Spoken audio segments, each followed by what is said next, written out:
ज्यावेळी त्याची शुभारंभ झाला त्यावेळी तुम्ही सूचना केलेल्या होत्या की याचा एक टाइम काय निवडणूक कधीपर्यंत सगळं आज ही बैठक आपण झाली एकूण शाळेत शिक्षक असलेल्या वयोगट 9 ते 18-17 याच्या प्राथमिक शाळेच्या आणि माध्यमिक शाळेच्या ज्या मुली आहेत त्यांची संख्या 2 लाखाच्या वर आहे जिल्ह्यात. त्यांना आपण CSR फंडातून दानशूक्ती करून आणि वैद्यकीय शिक्षण सार्वजनिक आरोग्य इतर सगळ्या अधिकाऱ्यांची मदत करून आपण सुरक्षित आहे. या लसीला WHO, ICMR आणि अनेकांनी संशोधन करून ही लस विकसित केली आहे. ते केंद्राचं बजेट मांडले गेलं त्यावेळेला निर्मला सीतारामजींनी सुद्धा याचा उल्लेख केला होता. आणि परवा सुद्धा आपल्या ज्या महिला बालविकास मंत्री आदित्य तटकरे यांनी राज्यामध्ये लस वाटण्यासाठी आपण भारतामध्ये केला.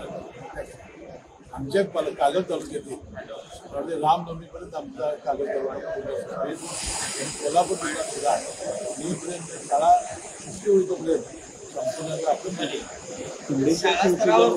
शाळा स्तरावर जरी लस घेण्यात येणार असेल त्या सुरू होण्याच्या आधी करावं लागतं. त्या सुरू होण्यापूर्वी आणि ज्या शाळा बाह्य मुली आहेत त्यांनाही 20,000 आकडा आहे आम्ही त्यांनाही आला. काही विधानसभेमध्ये खरं तर प्रश्न विचारण्यासाठी नेत्यांकडून एजंटकडून जे आहे ते नेत्यांच्या एजंटकडून पैशाचा व्यवहार होतोय असं परिणय फुकेंनी खळबळजनक आहे तो आरोप केलेला आहे. कोणाकडून नेत्यांच्या प्रश्न एजंटाची साखळी कार्यरत आहे असा आरोप परिणय फुकेंनी केलेला आहे. ठीक आहे. परिणय फुके हे भारतीय जनता पार्टी सत्तारूढ पक्षाचे आमदार आहे. त्यांनी काही पुराव्याची केला असेल त्यामध्ये मुख्यमंत्री योग्य ती चौकशी करतील. विधान परिषदेतील विधानसभेचे अध्यक्ष सभापती त्यांनी चौकशी करतील. नाराजी आहे त्या ठिकाणी 10,000 कोटींचे कामाला खात्री अर्थसंकल्पामध्ये लावण्यात आलेली असं त्या ठिकाणी आमदारांनी म्हटलेलं आहे. यातून सगळ्या विकास कामांना खीळ बसणार आहे.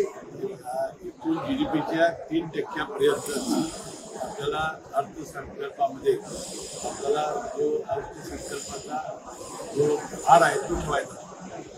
आता त्यामध्ये सगळ्या डिपार्टमेंटची माझ्यासुद्धा डिपार्टमेंट 20% कपात झाली आहे. या वर्षीचं बजेट सादर करणं आणि जाहीर करणं ही अर्थमंत्र्यांच्या कार्यवरती कसरत होती. अतिशय कौशल्यानं मुख्यमंत्री यांनी ही पार केली असं माझं मत आहे. वाढते कुठलाही नवीन कर सामान्य माणसावर न लावता असलेल्या साधन सामुग्रीमध्ये त्यांनी हे बजेट सादर केलेलं आहे आणि मला वाटते कुठलीही योजना बंद केलेली आहे. याच बजेटमध्ये अनेक साखर कारखान्यांना देखील एक अनुदान दिलेलं आहे. मात्र कोल्हापूरच्या विकासासाठी अगदी अत्यल्प निधी आहे तो दिला गेल्याचं पाहायला मिळतंय. कसं पाहता याकडे साखर कारखाना केलेला आहे त्याला फक्त कमी साखर दिलं. कोल्हापूर जिल्ह्याला जे आश्वासन दिलेले आहे ते निश्चितपणे आम्ही पूर्ण करायचं राहणार. सध्या राज्याच्या विरोधी पक्षाची भूमिका पार पाडतात असे चित्र निर्माण झाले. काल देखील त्यांनी कर्जमाफीच्या विषयावरून सरकारला गच्चा आहे दिला. याच्या आधी देखील त्यांनी सरकारच्या विरोधात वक्तव्य केले किंवा घडेबोल सुनावण्याचा प्रयत्न केलाय.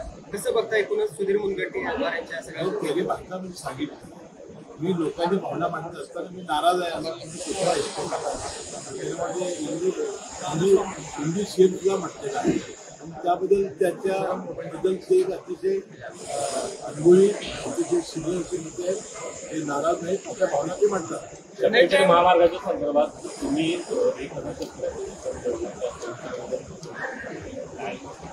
मुख्यमंत्री भाषण तरी ऐका काय म्हणाले. मी आणि मुश्रीफ साहेब विमानतळावर पोहोचलो त्यावेळेला हजारो शेतकरी तिथं आम्हाला निवेदन घेऊन आलेले होते. असं त्याचं भाषण आहे. माझा शेतकऱ्यांच्या बरोबर मी आहे. आता शेतकरीच बदलणार असतील माझा नाही राजा आहे.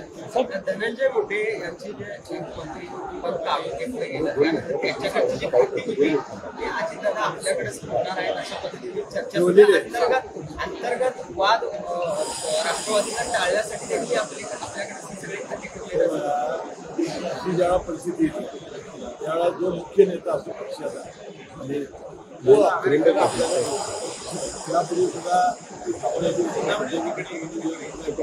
भाषा खाती होती, एकनाथ शिंदे भाषा खाती होती. आता झालं ठीक होत आहे. आता हे रिकाम्या तुला देणार पुन्हा. आता समजा ते जर निर्दोष झाले म्हणजे काय नाही झालं पुन्हा त्याला खतं द्यावं लागेल, त्याला घ्यावं लागेल. भुजबळ साहेबांची नाराजी दूर झाली आहे की नाही अजून? कारण काल काही बैठक अजितदादांनी घेतलेली आहे, त्या बैठकीला भुजबळ साहेब ते जगन्नाथ पुरीला घेतले पूर्ण जलाशयातून पाणी मिळत नाही शेतकऱ्यांना, याच्यासाठी एका शेतकऱ्याने शासनाचा निषेध करत आत्महत्या केली. साहेब, दुग्ध विकास विभागाला 5 कोटींचा फक्त अर्थसंकल्पात तरतूद केलेली आहे. दुग्ध विकास विभागाला यंदा तरी गाईच्या दुधाला अनुदान मिळणार काय? गाईचं दुधाचं ज्या ज्या वेळेला दूध उत्पादकांना फार मोठा धक्का बसायला लागतो त्यावेळेला अनुदान दिलं जातं. बजेटमध्ये त्याची तरतूद करावी लागत नाही, त्याच्या वेळेला पुरवणी मार्केट केली जाते. आता सुद्धा लाडक्या बहिणींना आम्ही पैसे दिले ते कुठे बजेटमध्ये जाहीर झाले होते, नंतरच पुरवणी करून आपण दिले. साहेब, शक्तीपीठ महामार्गावरनं आज संजय राऊतांनी गंभीर आरोप केलेला आहे. या महायुतीच्या नेत्यांनी कॉन्ट्रॅक्टर लॉबी करून निवडणुकीमध्ये मोठ्या प्रमाणावर पैसे घेतलेले आहेत आणि त्यासाठी सगळ्या शक्तीपीठाचा आकार झालेला आहे.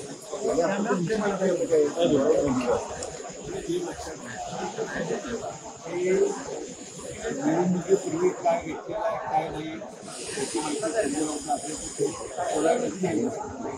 परंतु समृद्धी महामार्गामुळे राज्याचा किती मोठा विकास झालेला आहे याची अनेक वेळेला माहिती मंत्र्याला म्हणजे आम्हाला विधानसभेमध्ये यापूर्वी दिली गेली.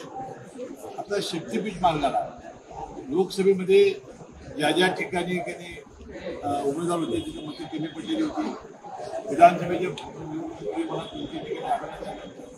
म्हणून मी प्रयत्न करून आम्ही कोल्हापूर जिल्ह्याच्या सगळ्याच नेते मंडळींनी आपण कोल्हापूरची भूमी संपादनाची प्रक्रिया रद्द केली. त्यानंतर अचानकपणाने काही शेतकरी समर्थनासाठी पुढे येतात. आता लोकशाहीमध्ये प्रत्येकाला अधिकार आहे, आपण कधी द्यायचं का नाही म्हणून मी एकदा म्हणालो होतो की आता शेतकऱ्यांनी ठरवायचं काय करायचं.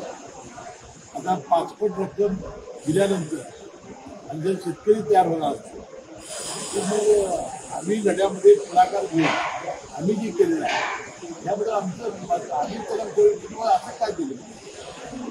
आता समृद्धीच्या मागाला असला त्याचा विरोध होता, नंतर पासपोर्ट रक्कम हे केलं समृद्धीला लगेच शेतकऱ्यांची घेऊन रिकामी घेतो. आता त्या शेतकरी ठेवलं पाहिजे, जमीन द्यायची त्याचा विरोध आहे. आम्ही शेतकऱ्यांचे विरोध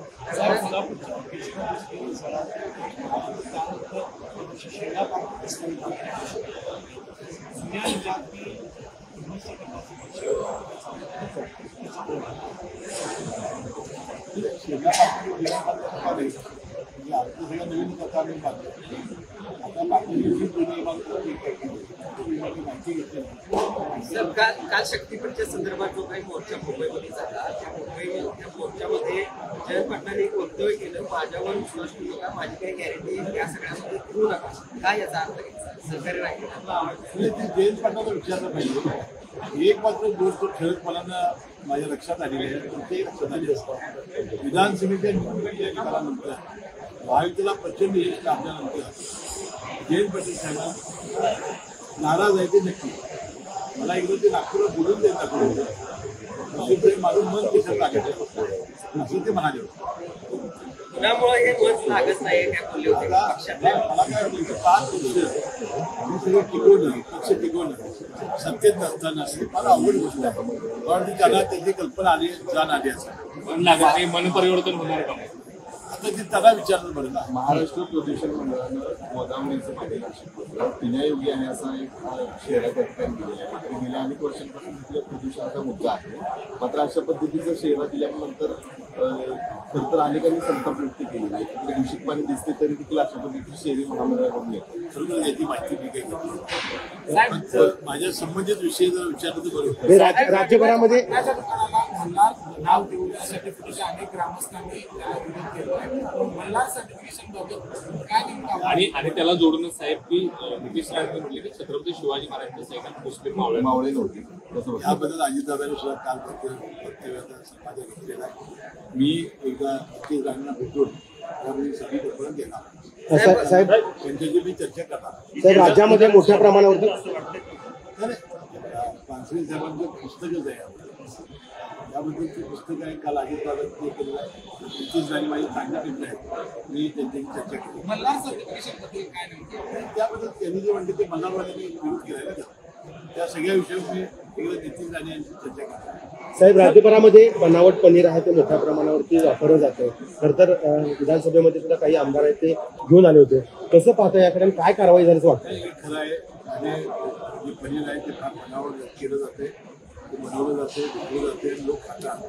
यासाठी आमचं जे पुढे खातं आहे त्यांनी सतर्कता बाळगण्याची गरज आहे आणि अशा गोष्टींना पायबंद झालेली गरज आहे. कागलच्या शाहू हॉलच्या जागेसंदर्भात काय पुढे निर्णय घेणार आहात किंवा काय नेमकं शाहू हॉल 100-150 वर्षापूर्वी अनेक कार्यक्रम झाले. मला वाटते एकलव्य राजे असताना हा कार्यक्रम आता त्यांच्या पूर्वजांनी जी जागा दिली होती आणि आपल्या जागा आपल्याला द्या असं म्हणणं कितपत उचित आहे. मी त्यांना विनंती केली होती वया विकास याची सामील व्हा आणि फक्त आपली इस्टेट सांभाळणं हे आपलं काम आहे. म्हणजे जनतेचं हित हे आपण काम केलं समाजकारणामध्ये आपण राजकारणात लक्ष घातलं असेल समाजाचं हितही बघण्याची आवश्यकता. कालच CPR मध्ये एका डॉक्टरला मारहाण झाल्याचा प्रकार घडलेला आहे. कालच CPR मध्ये अपघात विभागामध्ये एका डॉक्टरला मारहाण झाल्याचा प्रकार घडला आहे.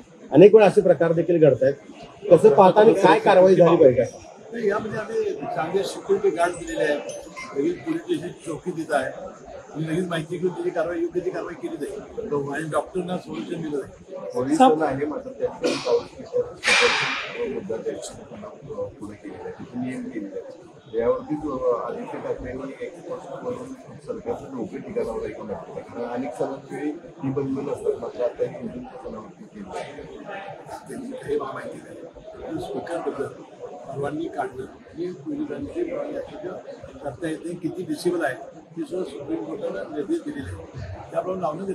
तर माहिती सरकार आल्यानंतर कर्जमाफीने 21 रुपये लाडक्या बहिणीला देणार असं म्हटलं होतं जाहीरनाम्यात. अजून 21 रुपये मिळाले. अनेक वेळा आम्ही सांगितलेलं आहे आम्ही लाडक्या बहिणींची कसोटी करणार नाही आणि जाहीरनामा हा 5 वर्षासाठी आहे. आम्ही योग्य वेळेला 21 रुपये करणार आहोत आणि योग्य वेळेला कर्जमाफी करणार. याची चिंता कुणी करण्याची गरज नाही. आम्ही ती योग्य वेळेला करणार. साहेब, शेवटचा प्रश्न शाहू हॉलच्या जागेबाबत अजून समाजवादी आग्रही दिसत आहेत. तो गट नंबर जो आहे तो आमच्या नावावर आणि ज्या कारणासाठी ती जागा दिलेली होती त्या कारणासाठी आता त्याचा वापर होत नाही असं त्यांचं म्हणणं आहे. काय नेमकं शाहू हॉलचा वापर पोलीस स्टेशन नाही तिथे जिल्हा परिषद दवाखाना नाही तिथे 100-150 वर्षापूर्वी ठीक झालं. शाहू छत्रपती शाहू महाराजांनी दिलेल्या जमिनी काढून घेतल्या त्या धनगरांना दिलेल्या आहे दलिताला दिलेल्या आहे. तो शाहू महाराज कुठं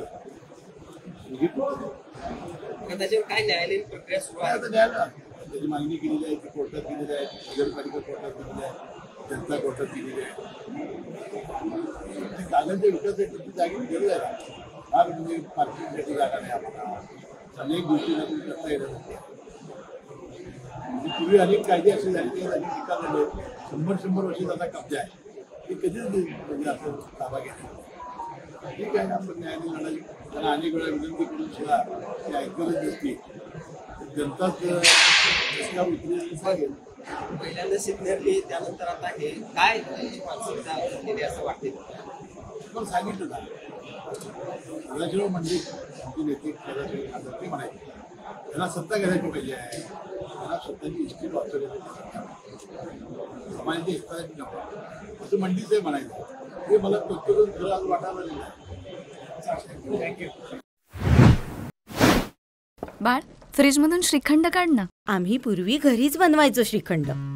त्याची चवच वेगळी होती. आता काय सगळं रेडीमेड.